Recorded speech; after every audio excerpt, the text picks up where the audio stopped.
Hello and welcome into another episode of Locked On Wolves. Today on the show, we're going to preview a big weekend ahead for the Timberwolves at the Bulls on Friday night, at the Raptors on Saturday. I also want to take a peek at that last 2-minute report from the debacle on Wednesday night. We're going to do all that here on the show today. Welcome in. You are Locked On Wolves. You are Locked On Timberwolves, your daily Minnesota Timberwolves podcast. Part of the Locked On Podcast Network. Your team every day.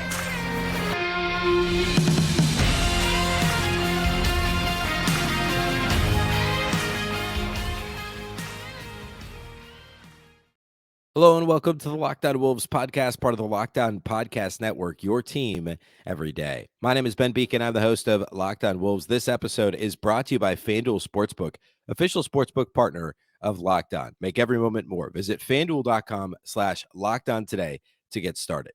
Happy Friday, everybody. Happy weekend and happy Timberwolves game day. Big thank you, first of all, for making Locked On Wolves your first listen every day. Of course, Locked On Wolves is free and available everywhere. That includes YouTube as well as all of your favorite audio platforms. You can also watch on the Locked On Sports Minnesota app on both Roku and Amazon Fire TV. And you can follow on Twitter at Locked On T-Wolves. That's Locked On T-Wolves, don't forget the T, and at Beecken with two B's, two E's, C-K-E-N. All right, off the top, quick apology for my voice. A little under the weather, a little bit of a sore throat here today. So apologies in advance for that. I do want to get to the last 2-minute report. I don't know. I don't really want to start another podcast by talking about officiating, but we'll get to it towards the end of the show here today. I want to talk first about this weekend and really the upcoming schedule. The Timberwolves were very fortunate on whatever night that was, Wednesday night, to have the Lakers lose to the Houston Rockets. The Mavericks did win. They beat the Spurs. The Warriors lost to the Clippers. And again, the Wolves do have that Clippers tiebreaker.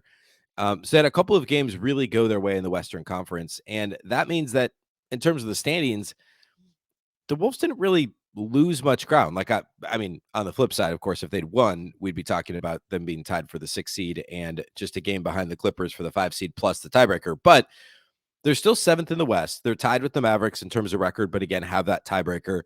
They're a game clear of the Lakers and Thunder and a game and a half ahead of the Jazz and Pelicans, who are both a half game out of the play-in right now. So, yes, the Wolves are as close to 10th place as they are to 6th, but still, it could have been a lot worse on Wednesday. And now upcoming, this is a really, really important stretch, and they're difficult but winnable games. So the Timberwolves go to Chicago Friday night. We'll preview that here in just a moment. They go to Toronto on Saturday. Well, I also want to preview that one since we won't have a Saturday show during the day. Those are both teams that have been disappointing this season in the East. It's funny because you look at the Eastern Conference, and I mean, I think everyone would say the West has been disappointing, right? No one expected this kind of muddled mess in the West. And you could argue that certainly the two, maybe the 3 best teams in the NBA are all in the Eastern Conference. Milwaukee and Boston are the 2 best teams, at least in terms of record. Philadelphia, is what, a game worse than Denver? But with how Denver's been playing lately, Philly's kind of been the opposite. Like, you could argue that Boston, Milwaukee, and Philly, in some order, are, well, actually in the order of probably Milwaukee, Boston, Philly, are the best 3 teams in the NBA, and Denver would be like 3rd best. Nobody really knows about Sacramento. Memphis is dealing with the John Morant stuff. Phoenix is still trying to round into shape after getting Kevin Durant, but then, of course, Durant is now out. So there's nothing really about the West that you feel great about. But in the East, you've got these teams that were expected to be playoff teams that have been really, really disappointing. And we'll see the Bulls first. They're not even in the play-in picture right now. They're only a half game out, but they're 31-37, which 31-37 in the West, you're 3 games out of the play-in. Right now, they're only a half game out in the Eastern Conference. They're tied virtually in the standings with the Pacers, a half game back of the Wizards. So the Bulls certainly have something to play for. They're trying to get into the play-in. It's where Pat Bev is now, right? Like he joined a team that's trying to get into the play-in. Not too dissimilar. I mean, the Wolves had a better record last year, but similar idea, right? So the Bulls have been disappointing. The Raptors, who we'll get to here in a little bit, have been disappointing. They're currently in the 9th spot in the West. They're half game out of 8th and Atlanta. But they're 2 games clear of the Pacers and Bulls, who are just out of the play-in. So 2 teams that I think most people, Raptors and Bulls, thought would be top 6 teams in the East. I think a lot of people thought they'd be better than the Knicks, at least, and would be kind of right on that 6-7 borderline in the West. But instead, you're talking the Raptors in 9th and the Bulls tied for 11th. so far this season. So they're very winnable road games for Minnesota. And then after that, you go at the Knicks, who are 41-30 currently, had a brief 3-game losing streak here recently, but Tom Thibodeau has them playing really well in general. They're certainly better than I expected them to be this season. So then you go at the Knicks Monday. So Friday, Saturday is the back-to-back at the Knicks Monday, and then home for a 1-game homestand against the Hawks team that the Wolves beat by 21 this past Monday.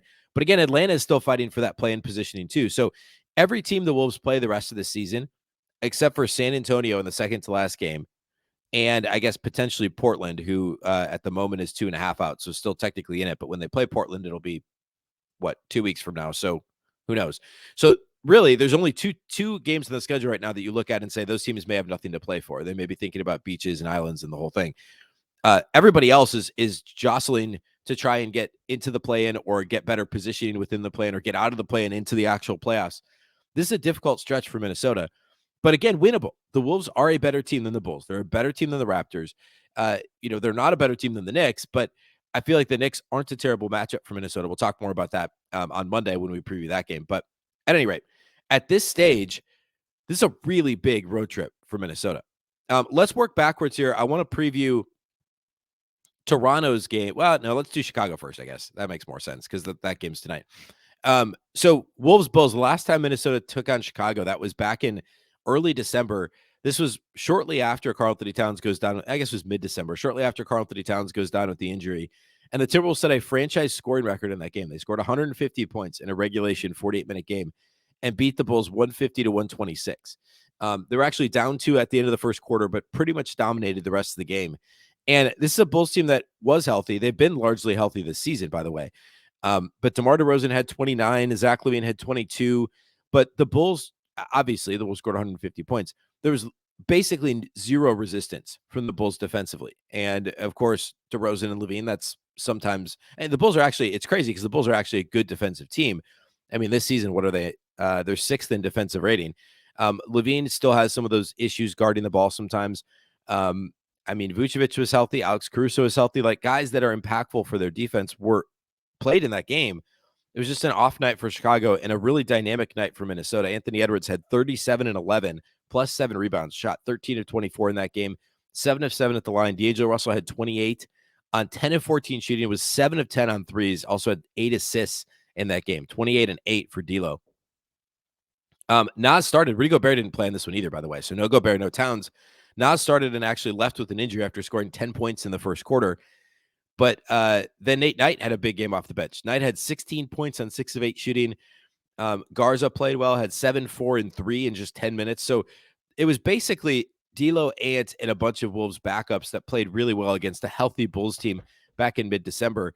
And like the Bulls aren't too dissimilar of a spot right now. They were 11 and 18 after that game. They're currently 6 games under 500. So they've kind of been in that 6 to 7 games below 500 all season on the fringes of that play-in race in the East. In terms of the Bulls as a team, like I mentioned, they're 6th in defensive rating. They're a really good defensive rebounding team. They're 2nd in the league in defensive rebound rate. So they're not going to allow a lot of second chance opportunities. They defend without fouling. They force turnovers. Like, they're just a solid defensive team. They rank higher in terms of most metrics than Minnesota does defensively. And of course, Patrick Williams is part of that. DeMar DeRozan to an extent. Pat Bev is now on this team. Nikola Vucevic, a lot of that is his defensive rebounding. He's like the only guy that you worry about on the glass for this team. I mean, I guess the other, like, their next best rebounder is probably Javonte Green, who is actually doubtful for the game against the Wolves on Friday. So this is a team that's going to play solid defensively. And for the Wolves, that's been a bit of a bugaboo, both last year and this season, is teams that are solid defensively, that don't gamble, that are disciplined, that run whatever it is their coach wants to run and stick to it, have been defenses the Wolves have struggled against. So that would be my concern. Now, of course, the last time these teams played, the Timberwolves scored 150 points and shot 65.5% for the field and 53.5% from deep. So if that happens again, that's more fluky than anything else. If that happens again, then, the Wolves aren't going to lose. But if the Bulls play their game, it's actually not a matchup I love for Minnesota. I want to talk about the other thing I don't like about the matchup for the Wolves here in just a second. So we'll do that next. And then we'll talk Wolves Raptors and eventually get to that last 2-minute report from the Wolves Celtics game on Wednesday. Today's episode of Locked On Wolves is brought to us by our friends over at Nissan. Nissan's most electric player of the week is brought to you by the all-new, all-electric 2023 Nissan Ariya. The player of the week this week has to be Anthony Edwards. And I know that there were some frustrating moments, and certainly the close to the game the other day for Ant. I mean, Edwards has been the Wolves' best player on the floor. Like, Kyle Anderson's the only other one you could really make an argument for. But over the last week, Anthony Edwards has been what we've seen Anthony Edwards be for so much of the middle and late parts of this season. He's been brilliantly fierce. He's been fiercely elegant and stunningly powerful, just like the Nissan Ariya. Over the past week, going back to the Nets game last Friday, remember he had that stretch of 3 games of 32 straight points or more. I'd argue he played best against the Celtics on Wednesday when he had the 28, 10, and 7. But if we go back to last Friday over those 3 games, Ant is averaging 30.7 points, 8 rebounds, 4.7 assists, a steal per game, and 1.7 blocks per game, shooting 48% from the field, 37% from beyond the arc. So in line with what he shot this year from the field. But he's been more efficient. He's gotten to the line 7 times per game. Hasn't shot free throws great, but has gotten there. And again, it's because he's elegantly powerful. That's what Ant does. He gets into the paint. He gets to the line when he actually gets the calls, and he's impactful in the game that way. He delivers on duality, the combination of fierceness and elegance, beautiful but strong, the perfect SUV crossover, just like the Nissan Ariya. The 2023 Nissan Ariya packs pin you to your seat power and premium intelligence, all-in-one EV, the all-new, all-electric 2023 Nissan Ariya, the EV for people who love to drive. Shop now at nissanusa.com.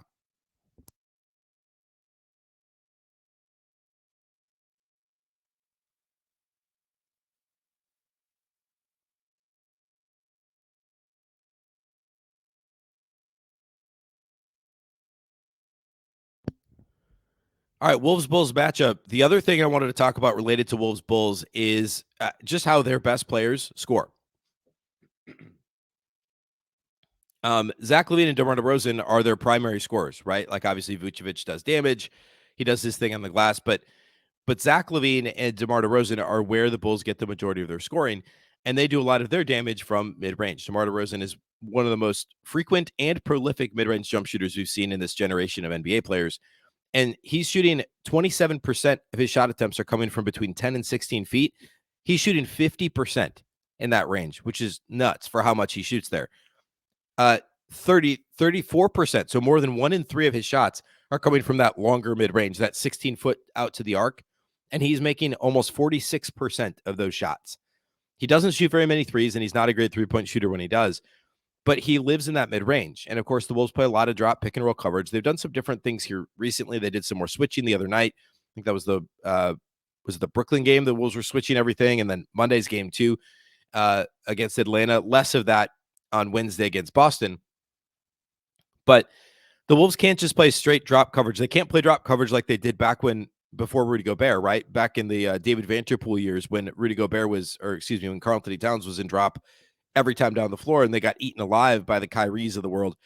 They can't do that against the Bulls. I mean, DeMar DeRozan and Zach LaVine are going to have a heyday if the Wolves do that. Now, LaVine, of course, is much more dynamic from outside the arc. Like, he'll shoot in the mid-range, but he's mostly, I don't say he's eliminated, but only about 20% of his shots are coming from that 10 foot to the 3-point line. And over 40% of his shots are coming from outside the arc. He's a 38% 3-point shooter. He's just a tick below his career average. He was 41% just a couple years ago. But the volume is really high for Zach. He's very happy to take those open 3-pointers if you go under screens. So you have to be cognizant of who's got the ball in their hands. Where's DeRozan trying to get? The answer is the mid-range, 18, 20 feet. Where's Zach LaVine trying to get? And that's outside the arc. He's trying to pull up. And remember, he can rise up above anybody, the elevation he gets on his jumper, and a relatively quick release. Those 2 guys are the guys you got to worry about. If anybody else beats you, then somebody else beats you, right? Like Vucevic, the Wolves shouldn't struggle too much with him with Gobert as long as Gobert stays out of foul trouble. I should mention Naz Reid is listed as questionable with that calf soreness. He didn't play on Monday against Atlanta, but he did play Wednesday against Boston. So we'll see if Naz is able to play. But that's pretty much it. Like, that's part of their problem. The Bulls offense is not very good. They're actually last in terms of 3-point attempts per game. They're 29th in 3-point attempt rate. They don't get to the line all that frequently either. They're 22nd in free throw rate. And that's because they shoot such a steady diet of mid-range shots.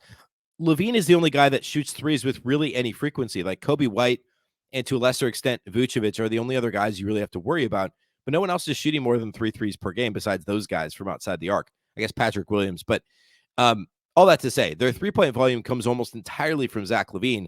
Mid-range is a lot of DeMar DeRozan, but limit everybody else and keep DeRozan in that mid-range. Keep at least contest, go over screens, contest LaVine on the perimeter. You should be in okay shape. I mean, currently they're 24th in offensive rating. And again, last in 3-point attempts per game. They are 14th in percentage, but they're last in attempts per game. And it's a team that, they're happy to play at whatever, like they're middle of the pack pace wise. It just it's more situational with the Bulls. And I just think it's a matchup that as long as the Wolves can handle themselves against pick and roll action with dynamic players like DeRozan and LaVine, this is a very winnable game for Minnesota. But that plus how good the Bulls are defensively worries me just a little bit. It's just so hard to square that with the fact the Wolves dropped 150 and won by 24 the last time they faced the Bulls. But anyway. All right. Real quick, the Raptors game on Saturday. Toronto's in a similar boat to Chicago in that they've disappointed this season. They're a little bit better record-wise, 34 and 36. What I say, they're currently 9th, tied for 8th, I believe, in the Eastern Conference. And the last time the Wolves faced the Raptors, Minnesota came away with a 2-point win. That was a game the Raptors actually led for much of it.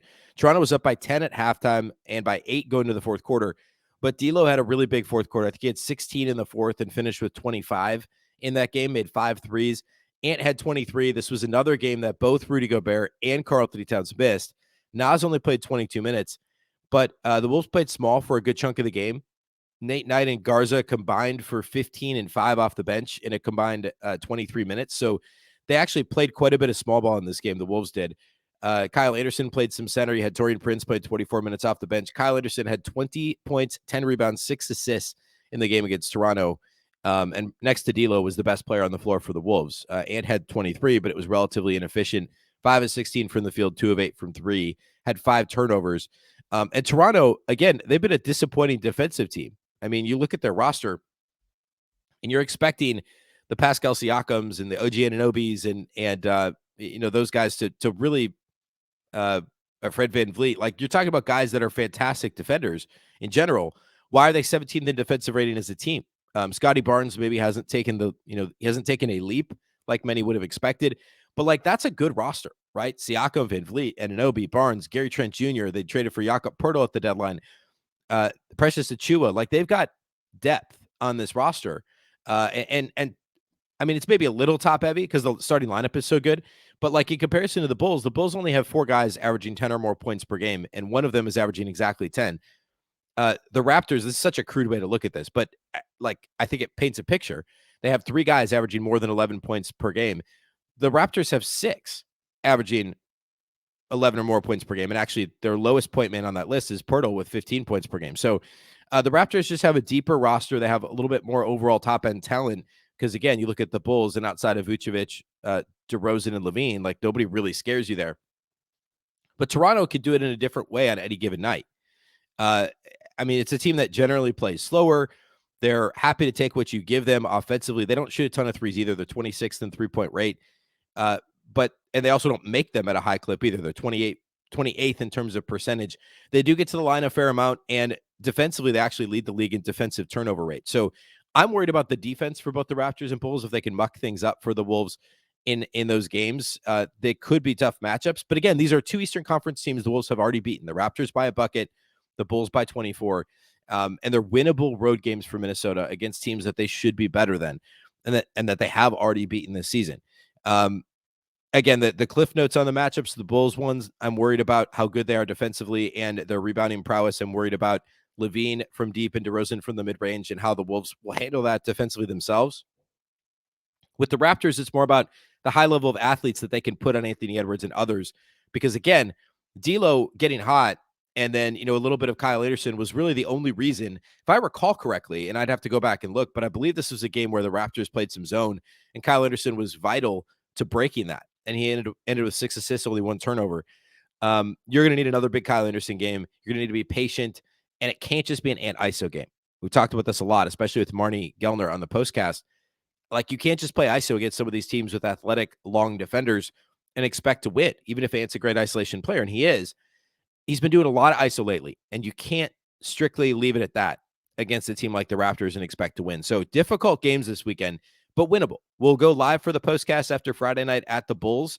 That's 45 minutes after that game there or thereabouts on the Locked On Sports Minnesota YouTube channel. So be sure to subscribe there, and then we'll post the audio. It'll be the next audio track here on Locked On Wolves, the audio feed. We will not have a postcast on Saturday, so no postcast after the Raptors game Saturday night, but we'll be back at it on Monday, of course, Monday morning with the regular podcast as well. So we'll close the show here today. I do want to talk last 2-minute report from the Celtics game. I think we have to. I don't know. It just it makes me feel kind of gross, but we got to talk about it. It's topical, and we're going to talk about it. So we'll do that here next. Today's episode of Locked On Wolves is brought to us by BetterHelp. This show is sponsored by BetterHelp. Think about a time when you learned something new about yourself. What was that experience like for you? How did it change your life? I mean, getting to know yourself can be a lifelong process, especially because we're always growing and changing. I mean, I can speak for myself in the last year. There's a lot of things in my life that have changed, and it's changed me personally and vice versa. The way that I react to situations has helped me grow. Therapy is all about deepening your self-awareness and understanding, because sometimes we don't know what we want or why we react the way we do until we talk through things. BetterHelp connects you with a licensed therapist who can take you on that journey of self-discovery from wherever you are. If you're thinking of starting therapy, give BetterHelp a try. It's entirely online, designed to be convenient, flexible, and suited to your schedule. Just fill out a brief questionnaire to get matched with a licensed therapist and switch therapists at any time for no additional charge. Discover your potential with BetterHelp. Visit BetterHelp.com/LockedOnNBA today to get 10% off your first month. That's BetterHelp, HELP.com/LockedOnNBA.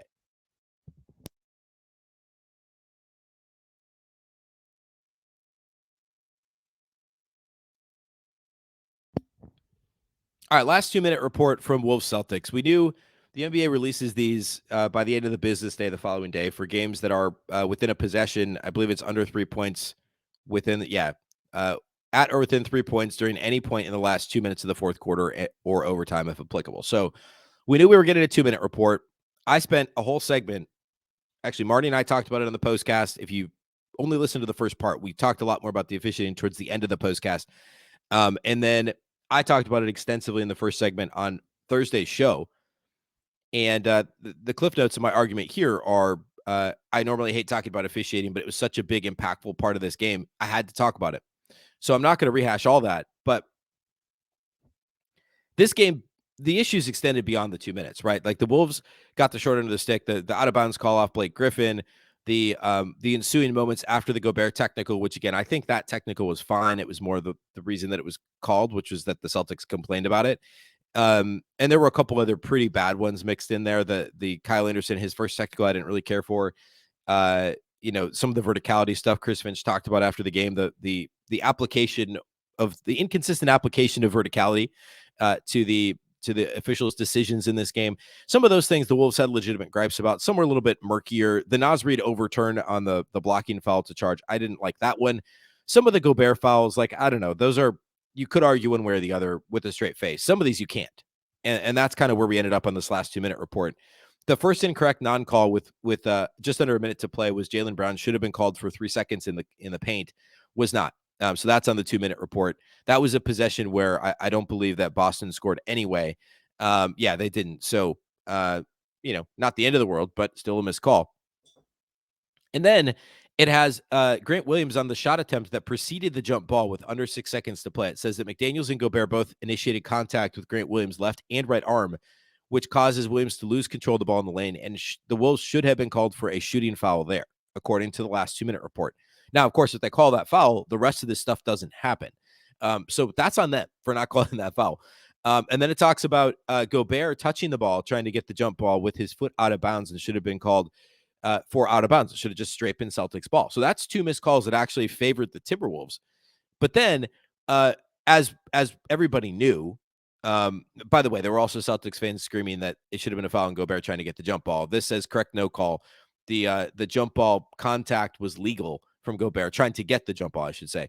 And then, of course, Grant Williams, the Joe Mazzulla entering the court and crossing the midcourt line, like, obviously that should have been a technical foul. There's no question about that, but it's in here, in case you're wondering. The Grant Williams tipping the jump ball prior to reaching its apex, also an incorrect non-call. We talked about that extensively. That one is the worst one of all of them because it was just a stolen tap. And how often do we see that called normally? Apparently, Al Horford moving before the jump ball was legal, which I need to go back and look at the rules. And I'm sure somebody's done this somewhere online since then. But I swear you have to be, I could have sworn you have to have your feet set when the ball's tossed for a jump ball. And he did not. It says he legally reestablishes his position without moving through the jumping circle. Now, he didn't go into the jumping circle, but if you don't have to have your feet set, you just be running around. You could have guys moving all the time. He certainly was not reset by the time the ball was tipped or by the time it was thrown or tipped. I rewatched it several times, the video that's linked in the last 2-minute report. So I apparently don't understand that rule. And I don't understand then why officials have been calling it all along, because it feels like every time there's a jump ball, they're making guys reset and not move before the jump. Anyway, apparently that was legal.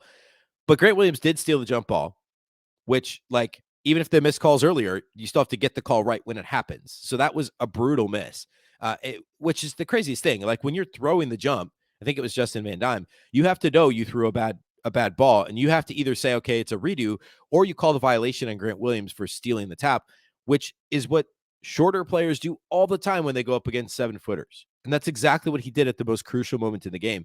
And somehow it was not called. Now, the bigger thing is, of course, the Wolves' relationship with the officials. And John Krasinski at The Athletic had a nice article about this. I believe it posted early Thursday, so following the game. And I've said this for weeks now on the show. I've talked about it with Marnie on the postcast. I've talked about it on the regular podcast. It's a vicious cycle. The Timberwolves get bad calls against them. They over-complain. They get called for technicals. Officials start to expect the Wolves to complain. They call anticipatory technicals, in my opinion. I do think it's 100% unfair that Anthony Edwards doesn't get whistles the same way that, well, I don't know, DeMar DeRozan, like, who we'll see Friday night. Like, Ant does not get the same whistle as hardly any other All-Star. Karl-Anthony Towns never has. He's a 3-time All-Star, and he's never gotten calls like other superstars do. And they don't do themselves favors by complaining. It doesn't make it right, but it doesn't help. And at some point, you reach a breaking point. You get frustrated, and that's why Chris Finch said post-game he didn't fault his guys for getting ejected from that game because of how rough the officiating was. And so, where do you go from here? Like, how do you improve those relationships? And obviously, Mike Conley famously 0 technical fouls in his entire NBA career, which is just insane. Not 0 ejections, 0 technicals, which is crazy. He's the type of player who apparently has professional, legitimate relationships with officials. And if he can help impart some of that wisdom onto Edwards, and, Kyle Anderson is normally a little bit more level-headed, but Edwards especially, and Karl-Anthony Towns when he gets back, and Jaden McDaniels, and just kind of help them understand, like, hey, here's the deal.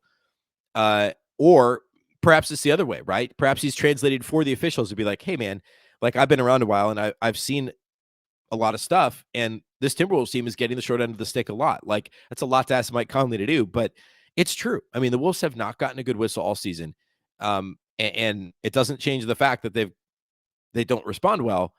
But like I said, it's a vicious cycle. It's a vicious cycle. All right.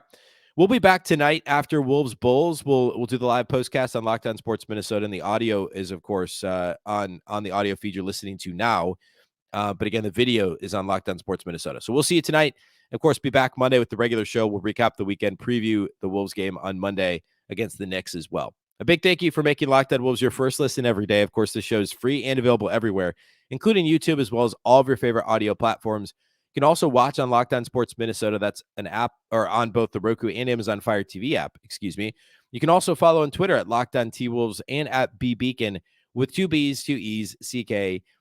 Of course, the Locked On Wolves podcast is part of the Locked On Podcast Network. Remember, the Locked On Network is your local experts on all the biggest stories. Now you can make your second listen the game-to-game NBA podcast, every moment, every top performance, and every result.